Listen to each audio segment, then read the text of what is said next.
All right, everybody. Happy Monday. Welcome to the Weekly Outlook. This is Chris Pulver here. Let's talk about all things stocks, Forex, cryptos. This is the week of April 26th through the 30th.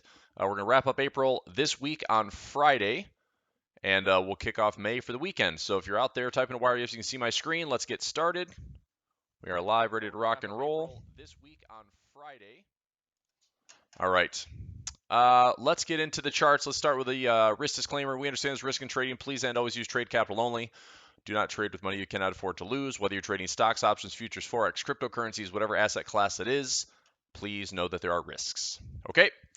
All right. If you're following me out there, actually, I wanted to take a few minutes this morning, and you can actually take some trades with me if you're interested. I was getting things set up for an equities on demand class. We have that class at 10 a.m. Eastern time, and I was getting set up for some of our power play strategies. So I was going to go through my broker platform a little bit this morning as we're doing a recap. I want to try to get this in before 9:30 when the market opens. All right. Morning, Ed. How we doing, man? Morning, Edward. Good morning, Wayne. Morning, Gary. Good morning, Chris. Good morning, Aggie. Nice to see everybody. If you're following me out there on social media, I did change a couple of things. YouTube.com/Chris Pulver stays the same, but Facebook is should be just Chris Pulver Trading, or you can just look at my name. And then I just did a real Chris Pulver. I've had like probably a dozen Twitter warnings about impersonators and stuff like that. So this is like me, the official, the real Chris Pulver on Instagram, real Chris Pulver on Twitter, so on and so forth. So anyway, but still, same place to find me, leaving comments, all the great stuff, youtube.com/Chris Pulver.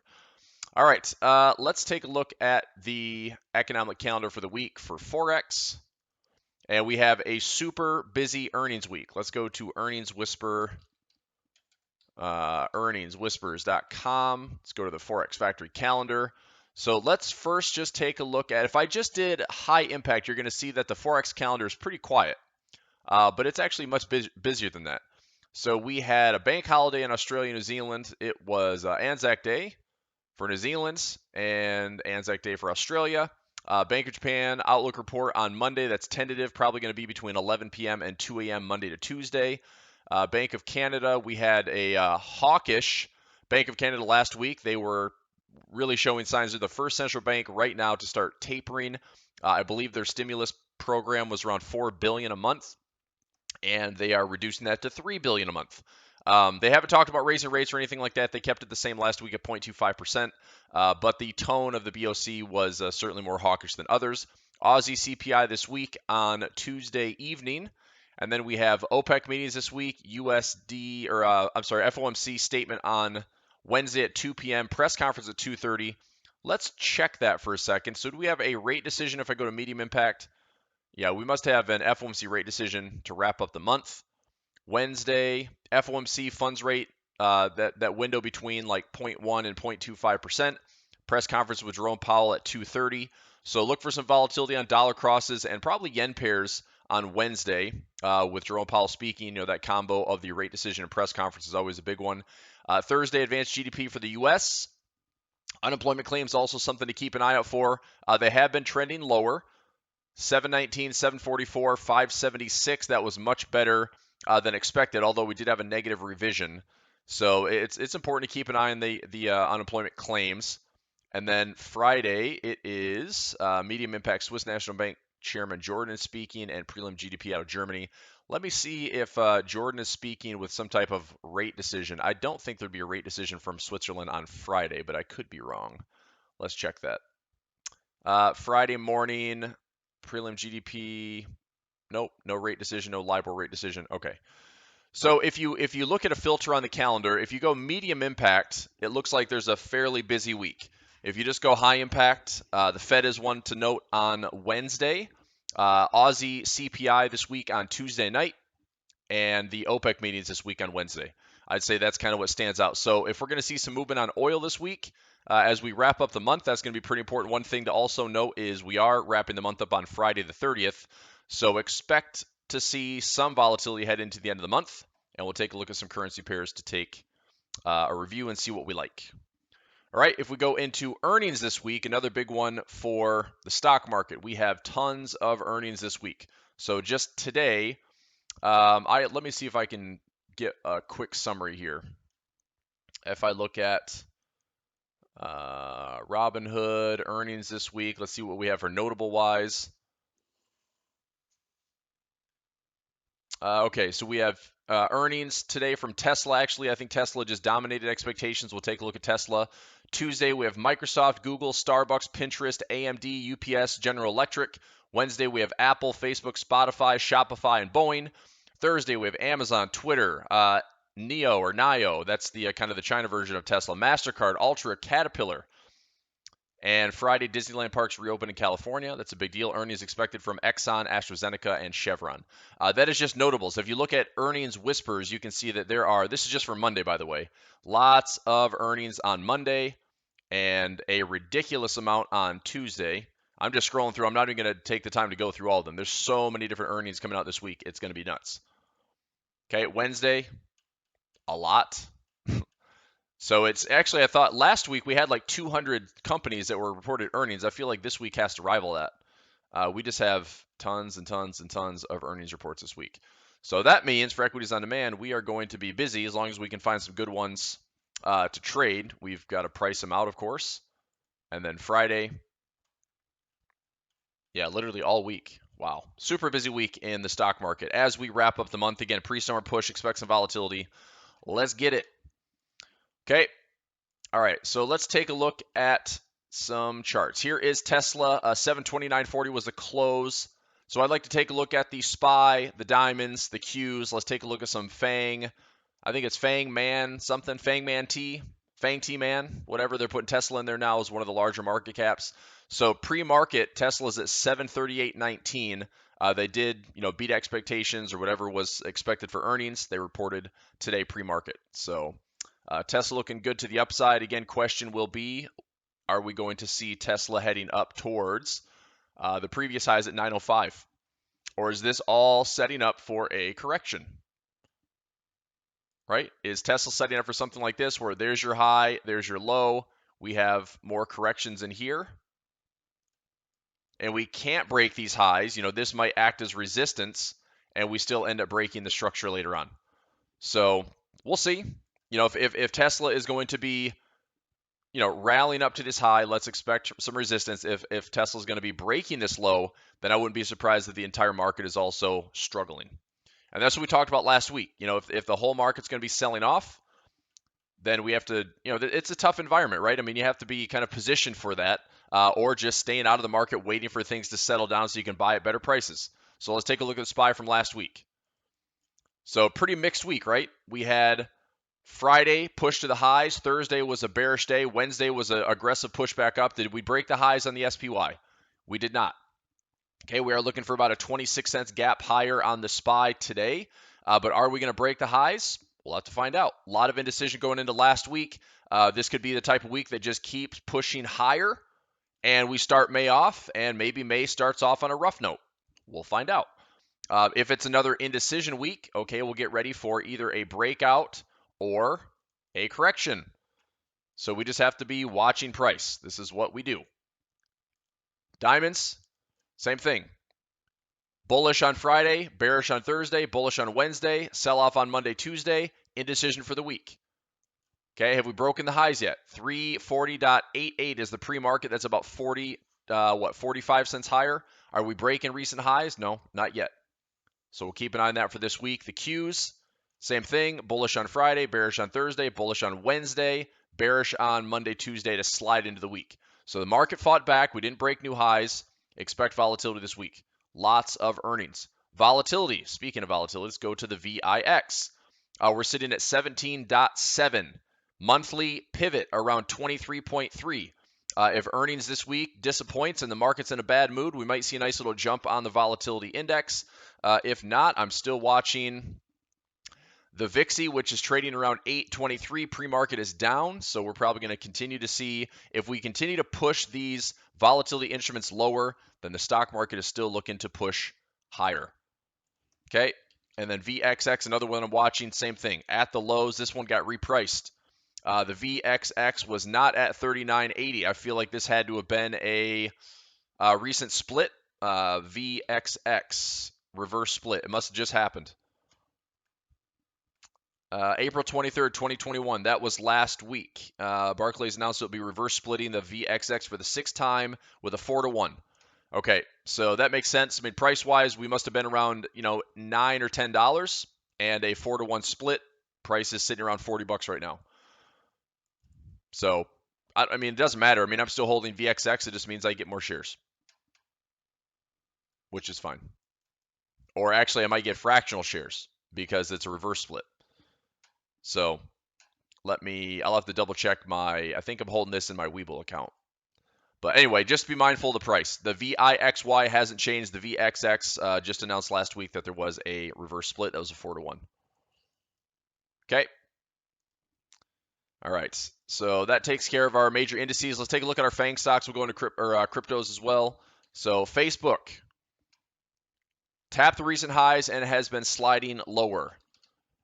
Amazon, still range bound. I don't think Amazon's going to break these highs anytime soon.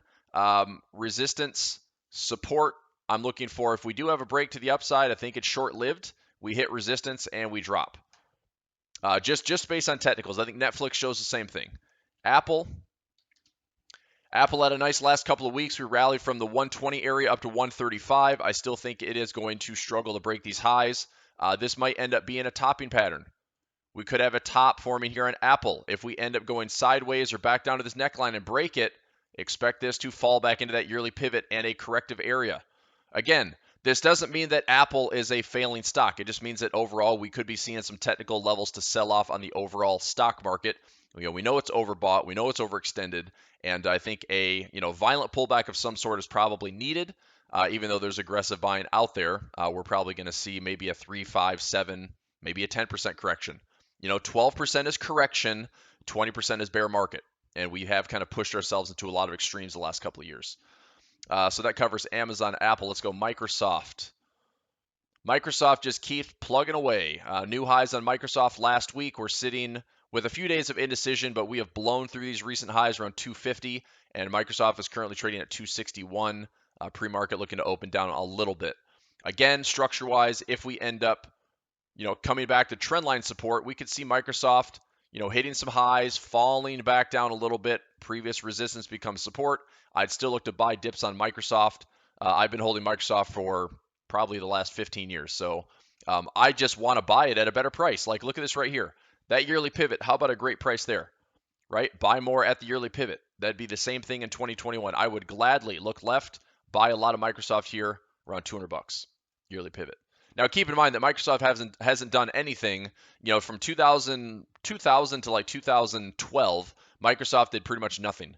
And then they just went on this, exponential type rally from, $20 to $30, $20 to $40, all the way up to, $260. It's been just nonstop growth, which has been great for Microsoft and great for shareholders.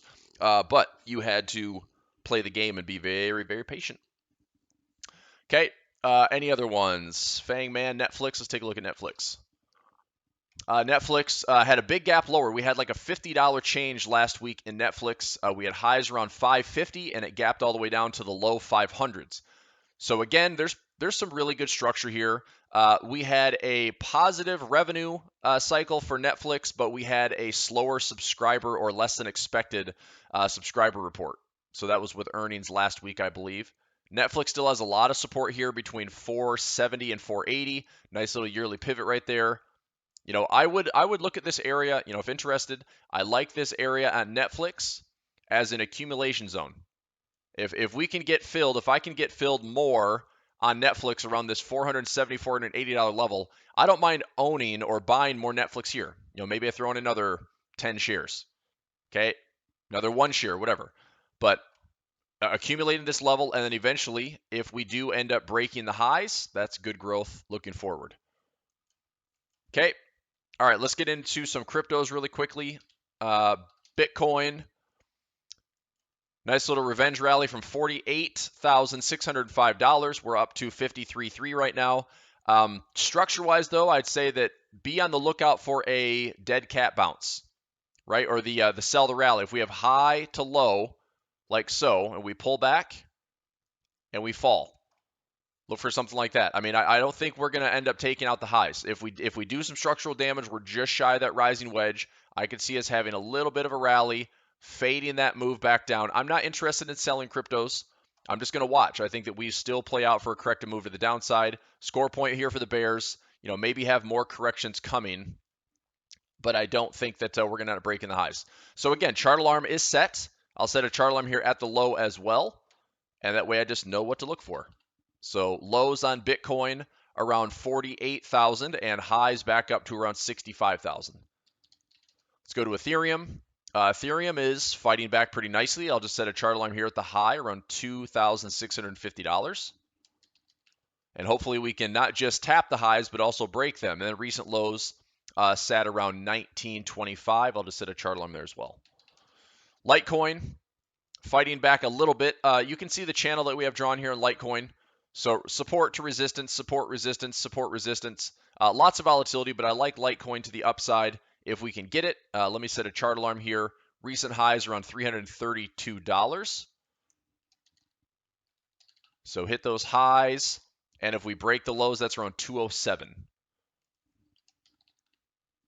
And I'll keep an eye out for that. I am interested in buying. I do have a pending buy on Litecoin at $200. It did not get filled. But I'm also looking at this yearly pivot at around $90.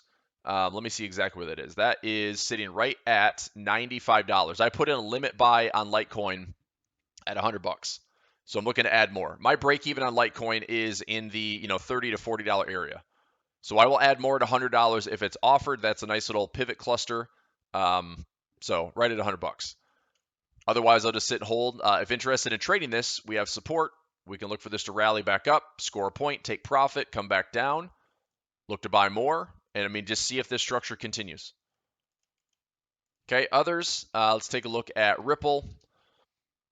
Ripple is fighting back a little bit. We had lows around $1, actually poked below $1 there. Now it's up to $1.24. Basic attention token, fighting back a little bit after a massive swing all the way back down to 82 cents. So just a big shakeout. How's Dogecoin doing?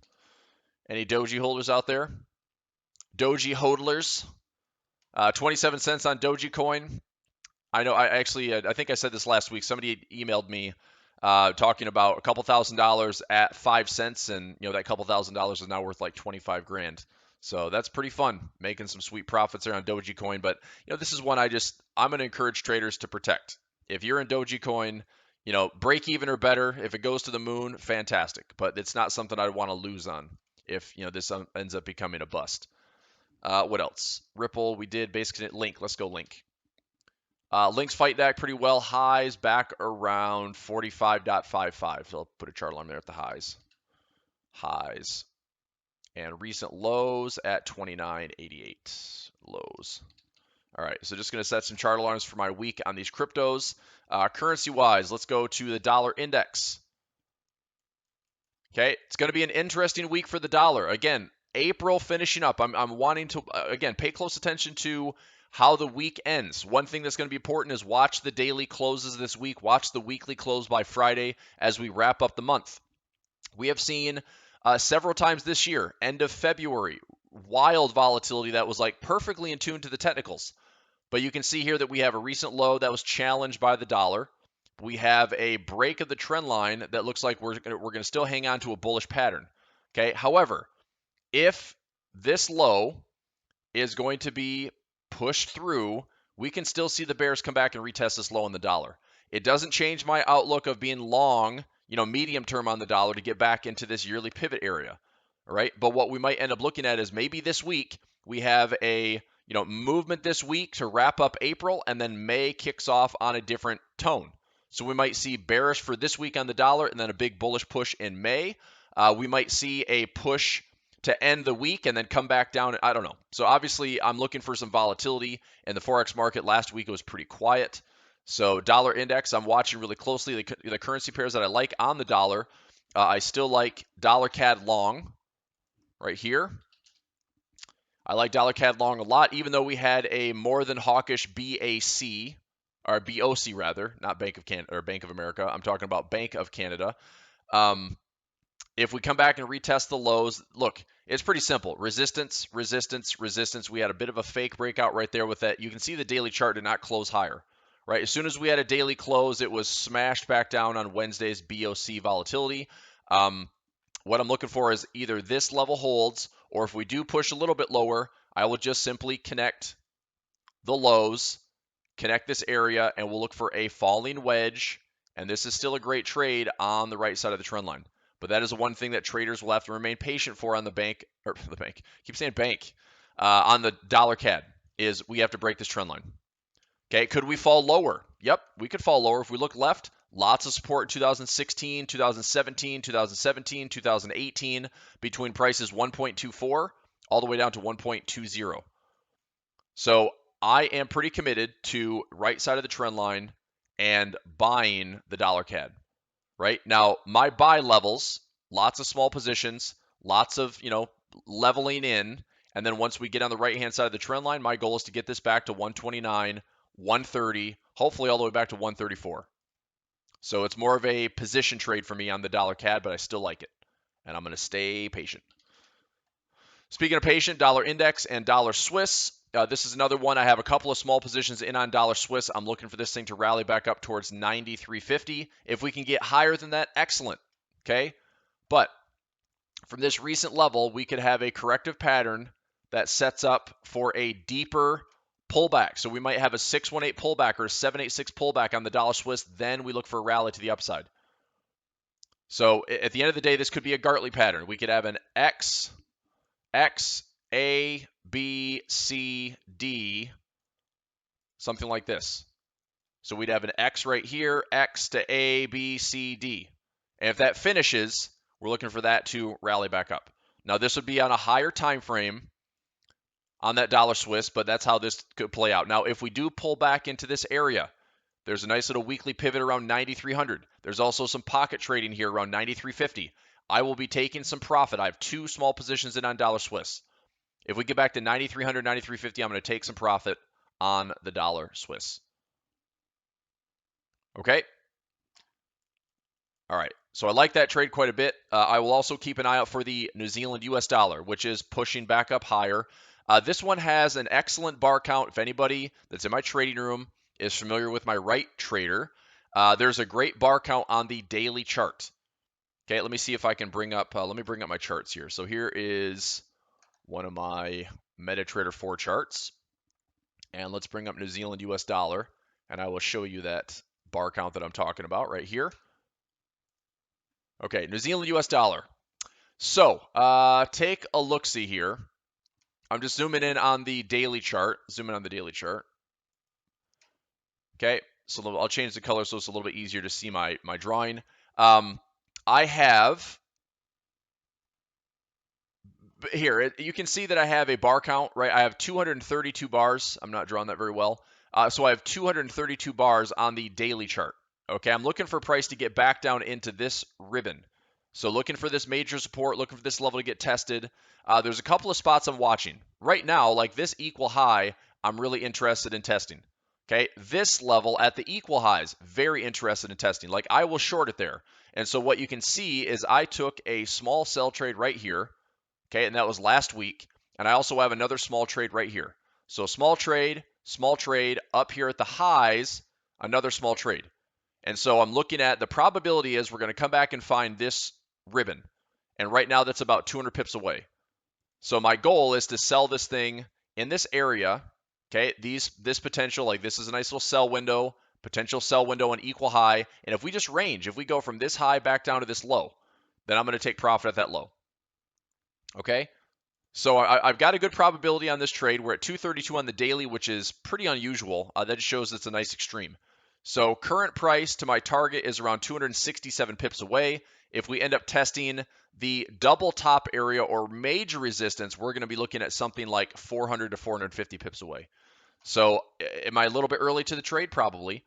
You see these lines down here. This is a stop, sell, stop, sell, stop, sell. Or I should say sell, stop. I said that backwards.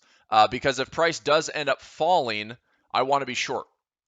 Right? And so if we go down to a 4-hour chart, it's no longer really looking the part here, but I thought we had a bit of a head and shoulders. something like this, and we still need to break that neckline. So if that does not play out, then I will probably cancel those 3 trades and move them up higher or just sit on them for a little bit. But I have 2 sell stops that are sitting a little bit lower. Okay. In fact, I think I'm just going to go ahead. No, they're fine. I mean, they're not going to get filled right now. It's no big deal. But my target is this line. So if we end up falling, I get filled on those sell stop orders, and I can, make my sell trade a little bit bigger for some bigger profits. Okay.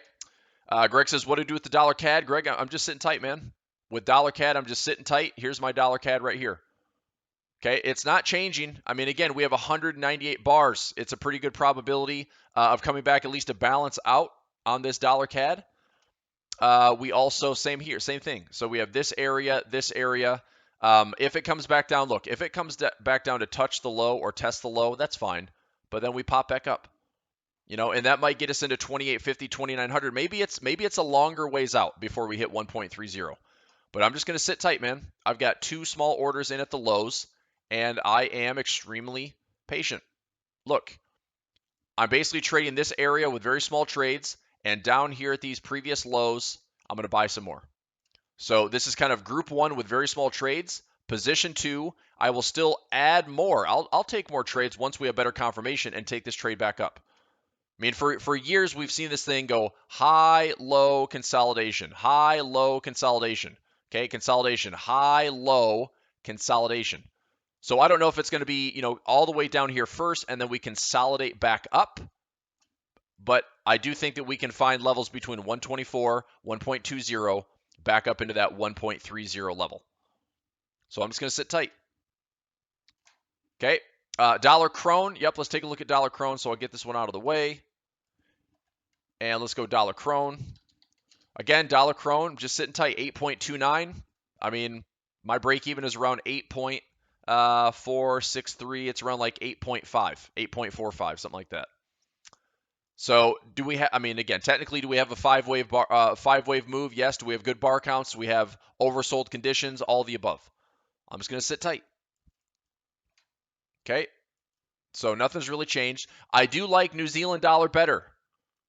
Right? I like New Zealand dollar better. So if I'm picking currency pairs, so dollar pairs, USD pairs that I like this week and for some positions, I still like dollar CAD. It's probably going to require some patience. I really like dollar Swiss. I really like New Zealand dollar. Okay, let's take a look at the pound dollar really quickly. Dollar yen I'm going to stay away from. But I like these trades right here. As far as dollar pairs, those are my 3 favorites. And I'll stick with those for right now. Okay, let's go pound US dollar. 3885. Let's go to the 4-hour chart. Let's see, DFS. All right, let me see if I'm getting some fills on my broker stuff. FDX positions. I've got some earnings plays I want to keep an eye out for. DHI, Intel, IWM. We put that trade in last week. Johnson & Johnson's good. JWN looking good.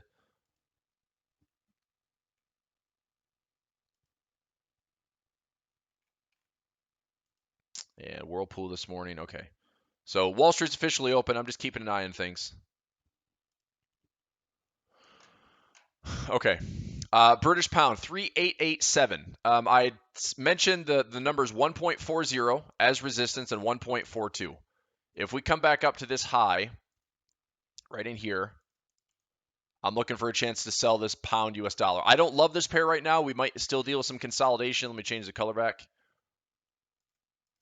Okay, we might still have some consolidation on pound dollar. But basically it's this. If it ends up using the backside of this trend line, I would look for this opportunity to sell the pound US dollar back down to 1.36 or 1.37. 22 plus on NCTY. Okay, well, there's your profit if anyone was holding the NCTY from last week. All right, so pound dollar, I'm not touching this one until it gets back to like 1.42. Euro dollar, currently trading at 20.79. This one's stuck in a pretty big range. A lot of this has to do with the dollar index as well. Is the the euro dollar going to be setting up a topping pattern like so? Or is this a range pattern where we have support here, we have resistance here, and it just comes up and hits resistance, sells back off, right? We could have a range on the euro dollar, which means if interested, we can look to sell it high, we can look to buy it low. And until it's in those areas, I'm not that interested in, buying or selling in between. I want to sell it nice and high and buy it nice and low. Let's go to some other pairs. I know Aussie Yen, I'm short on Aussie Yen right now, and it's at 84.20. This is going to be a pretty important week. Like I said, we might see the Aussie Yen not cooperate. We're on the right-hand side of the trend line. Let's say the price comes back up to equal highs, Fine. Let's say price goes up to new highs. Doesn't change the overall technicals on the higher time frame. If we come up here to new highs and we see disagreement and overbought conditions, I'm still looking for a sell trade. But the reality is maybe it's coming up here, then it shorts, and we have a three-wave correction back down. All right. So again, you're going to be with me again on Friday. We'll have our weekly recap on Friday, and we will certainly be interested in where the weekly candle's closing. And I want to see, is there any massive damage that's been done to the technicals by this week's price action? Because, in my flex room the last probably 2-3 weeks, we have been cruising through our analysis because not much has changed with the outlook. Not much has changed with the directions. We really haven't had any major breakout points.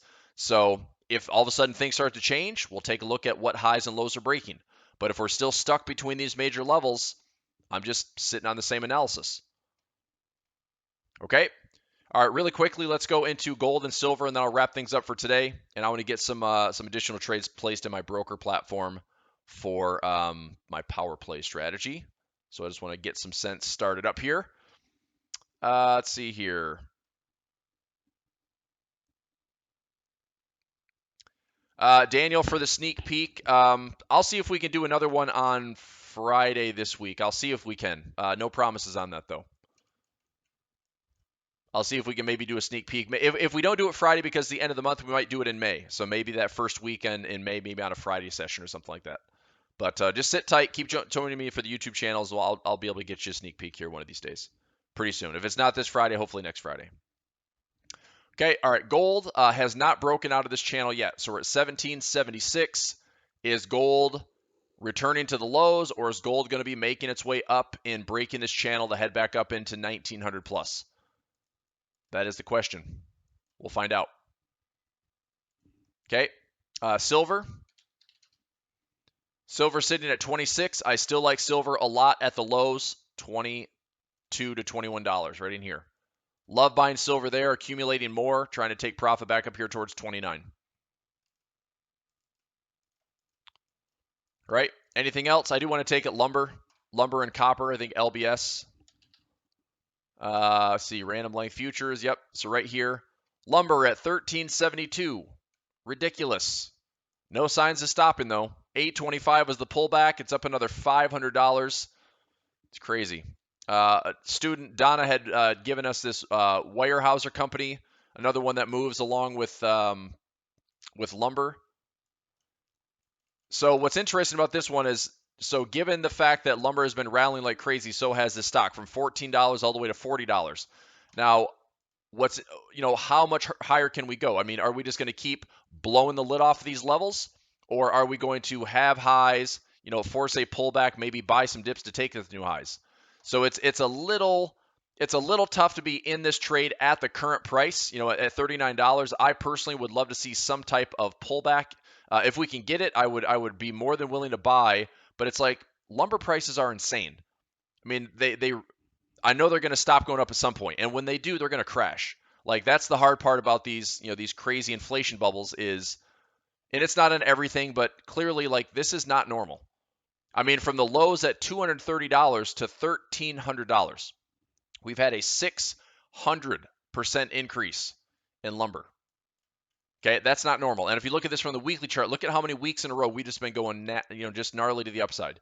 $800 all the way to $1,300. 1, 2, 3, 4, 5, 6 bullish weeks in a row. So again, look at this really good rally, and then it pulls back. Rally, pulls back. Rally, pulls back. So it did blow that resistance off, and it's obviously cruising. But I just feel like when this is done, this is going to come back, and it's going to be ugly. It's probably going to be good for the housing market, but man, it's a lot to take in right now. Okay, so I'm not fighting it. I'm certainly not interested in calling tops on, exponential anything.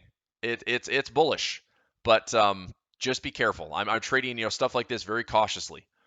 Okay, because at some point the technicals will win out, and we'll see, what is up 30, 40, 50% can all of a sudden drop all of it. Okay, all right, so we are pre-market. Now it's live market. We're at 417.83. Let's go to the daily chart really quickly, and I'll wrap up here in about 3 minutes. If you have any questions, let me know. We did gap a little bit higher today on the SPY, so we closed last week with a fight on Friday, gapped a little bit higher. Dow Jones, we gapped a little bit higher. So what I'll be looking for today is if we gap higher, do we end up retesting highs and then coming back to fill gaps? Or are we going to fill the gap and try to keep pushing higher?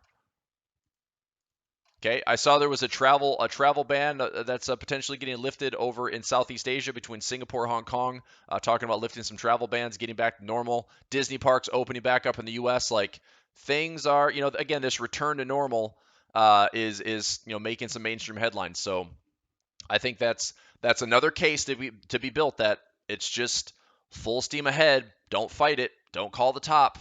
Just keep trading. Short term, stay bullish. Stay with the current directions. Qs, we gapped a little bit higher, barely, but we came back and filled. So watching volatility, of course, this week. Okay. And as always, we'll keep watching. So currency-wise, it's going to be a busy week on the dollar. My top three, dollar CAD, dollar Swiss, New Zealand dollar. Those are my dollar pairs. I'll still watch the Aussie movement this week for Euro Aussie. I still want to see the Euro New Zealand cooperate. The positions that I'm in, here is my broker platform right here. One of them, that is my little summary. Let me go back here. I have my little eye exposure indicator that just shows me where I'm at. So I am looking at 1, 2, 3, 4, 5, 6, 7, 8. I'm in 9 different currencies of the 28 majors and crosses. So, I'm nursing a little bit of a drawdown on dollar CAD and dollar Swiss. I'm nursing my biggest drawdown is actually on the Aussie yen. But does it change my outlook on dollar yen or Aussie yen rather? Not really. It's just, are we going sideways? Sure, we're going sideways. I see it.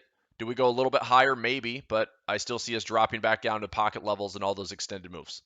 So keeping an eye out on everything as always. And that's why we get to trade today and trade tomorrow and trade Wednesday and trade Thursday and trade Friday. Just keep trading. Okay. All right, traders, that's going to do it for today. I'll go ahead and wrap it up here. Thanks for being with me this morning. If you have any questions, if you're watching this live, awesome. If you're watching this recording, feel free to leave a comment. I'm always checking to see what pops up and what questions are being asked. We'll be back again on Friday morning, same time, same place, youtube.com, and we'll be live at 9 a.m. And that's it. I do have some broker videos coming this week. Fidelity is, I've got the recording done. I just have to get it branded and posted. I'm just doing those how to navigate broker platforms, how to use broker platforms. I'm continue to do those this week. I also got a haircut. It's about as shaved as I'm going to get. It's pretty short enough where I don't really love how short it is because I got to do recordings this week and I look like I shaved my head. So anyway, thanks a lot. If you hit the thumbs up button, I appreciate it. Like the videos, pass this on. Free trading education. We're talking about stocks, forex, cryptos, whatever market you're in and interested in. I'm certainly interested in helping you trade it. Okay. Wayne says I see EOD will start a little bit late. I don't know why. Let me see. It shouldn't. I mean, 9 or 10 o'clock is when we normally start, unless Tyson's out. But I'll start the session at 10 o'clock like usual. Yep. So I'm going to go ahead and wrap up this YouTube session. We'll get into equities on demand at 10 o'clock in the trading room as usual. Okay. All right, traders. Thanks a lot. Take care. Talk to you soon. See you on Friday. See you this week in Flex and in equities on demand. Let's have a good week. Bye.